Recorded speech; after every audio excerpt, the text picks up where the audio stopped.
There is grandeur in this view of life. Welcome to Evolution Talk with Rick Coast, an introduction to the oldest story ever told.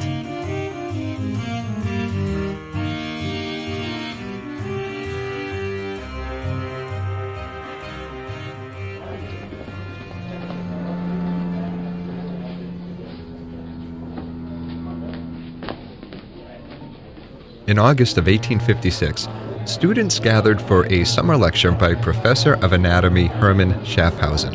Professor Schaafhausen had been at the university for 17 years, and while he enjoyed his position, nothing much happened. Little did he know that that was all about to change. Not more than 50 miles away, in the Neander Valley, limestone miners had found something which shocked them: bones. At first, they thought they had found the bones of an ancient bear, and they figured it was ancient due to the condition of the bones. They appeared, at least to the miners, to be very old. They agreed that they had to show someone, and that someone turned out to be Professor Johann Karl Foulat. Foulat was currently teaching in Elberfeld, and he led a quiet life. He welcomed minor distractions. As the importance of the discovery was not at the time perceived, the laborers were very careless in the collecting and secured chiefly only the larger bones. And to this circumstance, it may be attributed that fragments merely of the probably perfect skeleton came into my possession. But this distraction was going to turn out to be more than just minor. It would be safe to say that it was going to change the world. Or, if not the world, then at least our place in it. The bones the limestone miners had unearthed didn't belong to a bear. Professor Foulat was keen to see this. They belonged to an ancient man. Or was it a man? There was something odd about the skull. The cranium is of unusual size and of a long elliptical form. A most remarkable peculiarity is at once obvious in the extraordinary development of the frontal sinus. Foulat knew, without really knowing, that there was something special about these bones, especially the cranium. If anything, it resembled more the skull of an ape than that of a man, but he couldn't be sure.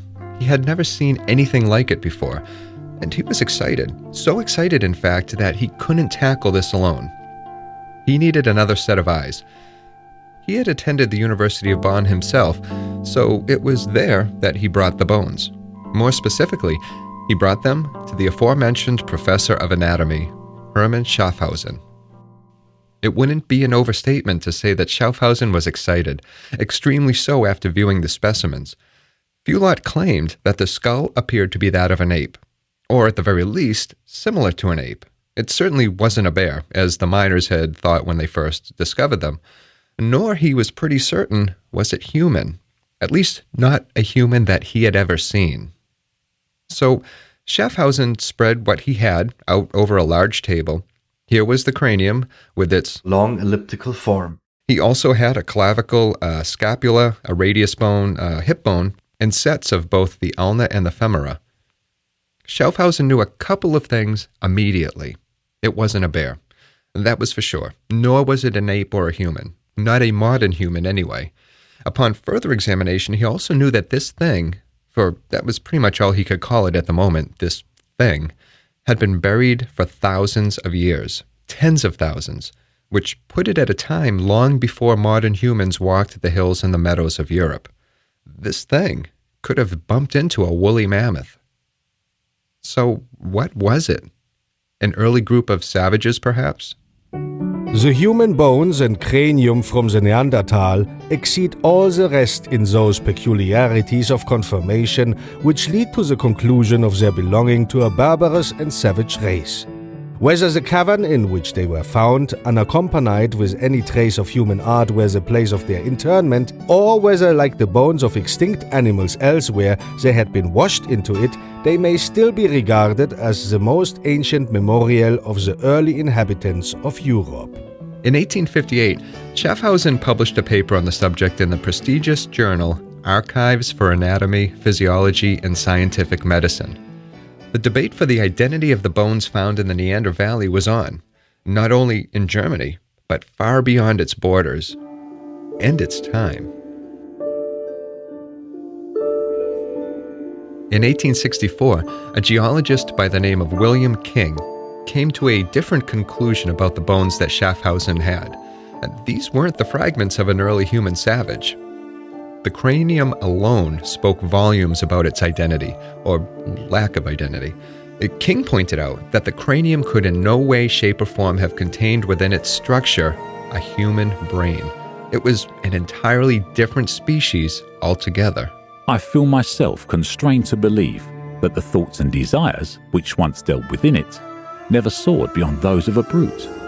When it came time to name it, the apparent fact that its brain could not have been like our own led German biologist Ernst Haeckel to offer up the title Homo stupidus. King came up with a much more appropriate name. Since it was found in the Neander Valley in the region of Neanderthal, he called it Homo neanderthalensis, or, as we now know it, Neanderthal. By the time the word began to spread about the Neanderthal, Darwin's book had already made its own splash, not only in academia, but in the world. There was that one little line that people fixated on. One of the single most important lines in human history. Light will be thrown on the origin of man and his history. Could the Neanderthal be a link to man's early past? A transitional fossil, perhaps? Or a missing link? And that was where the debate raged. Was the Neanderthal man an early form of Homo sapien? Were Neanderthals our early ancestors? Everything seemed to point that way. They weren't primates, although they did have some of the features of primates. And if one were to add up all of its features, from the fact that it walked upright to the jaw and the brow, you could say that it also exhibited man-like qualities. It was essentially a mix of the two, at least from the perspective of an untrained eye. Or you could say that the bones weren't a mix at all, but were simply human. Rudolf Virchow, a German anthropologist, rejected any claim that the remains discovered in the Neander Valley were something other than human. He hated Darwin's assertion that everything evolved from a common ancestor.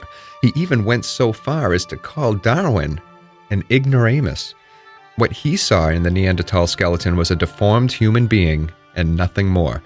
All of this talk about it being a missing link or a separate species was to him poppycock.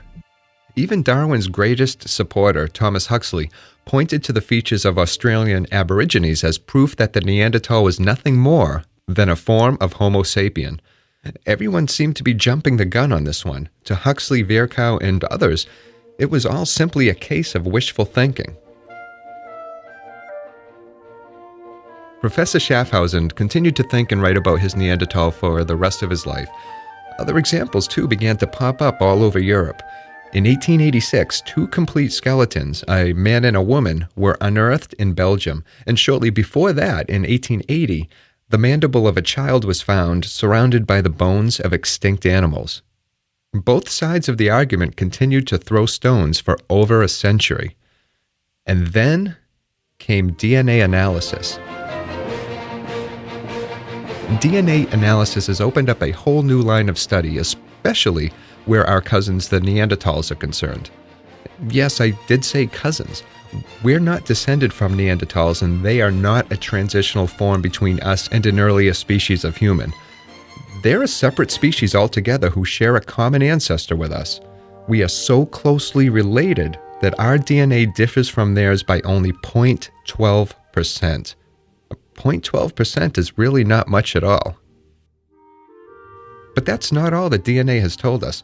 We also know that we and our Neanderthal brethren split from a common ancestor somewhere between 350 and 400,000 years ago. Sometime after that, perhaps 300,000 years ago, those early Neanderthals left Africa, where the split occurred, and they traveled north into Europe. Europe became their home away from home. They ruled the place until we got there. But that's another story.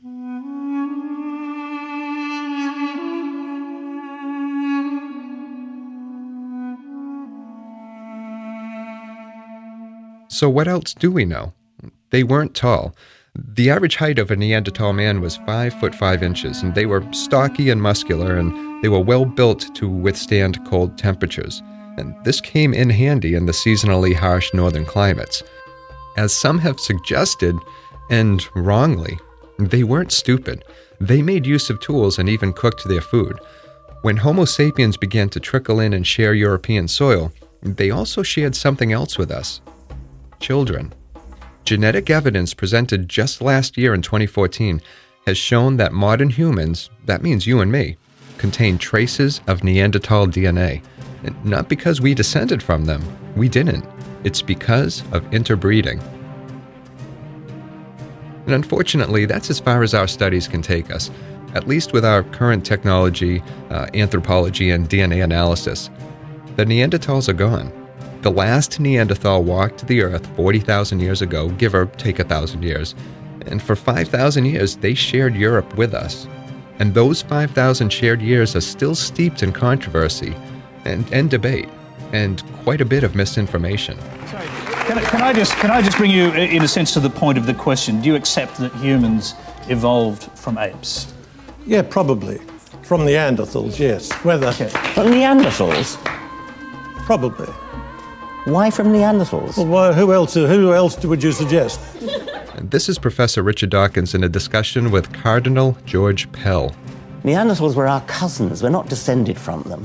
And we're both descended from... Are these extant cousins? Where will I find a Neanderthal today if they're my cousins? They're not extant, they're extinct. Exactly, that's my point. As of today, we have found the remains of 400 Neanderthals, and each one brings us a little closer to understanding how they lived. Hybrid remains have even been discovered, like a jawbone that was found 2 years ago in 2013. But we still have a lot to learn. While we know that they are a separate species and that we both evolved from a common ancestor, we don't know why it is that we are here and they are not. It doesn't appear to be something as simple as intelligence. They were intelligent enough to shape their world into tools and to work with fire. There are even suggestions that they were artistic and may have even enjoyed music of some sort. But they're gone, and we don't know why.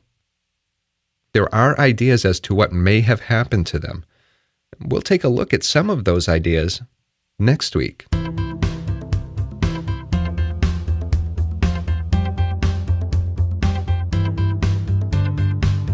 Evolution Talk is written and produced by myself, Rick Coast. As you might imagine, this show is a labor of love. To see how you can become a patron of the show, head on over to evolutiontalk.com/support. You can also leave feedback or ideas for future shows. I'd love to hear from you. And more importantly, I want to thank you for listening. And until next week, please take care of yourself.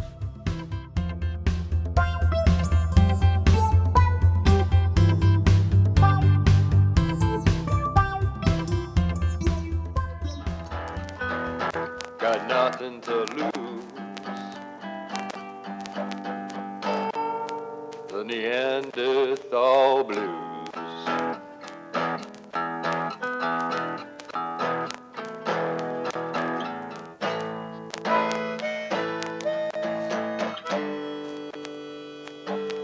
Neanderthal blues.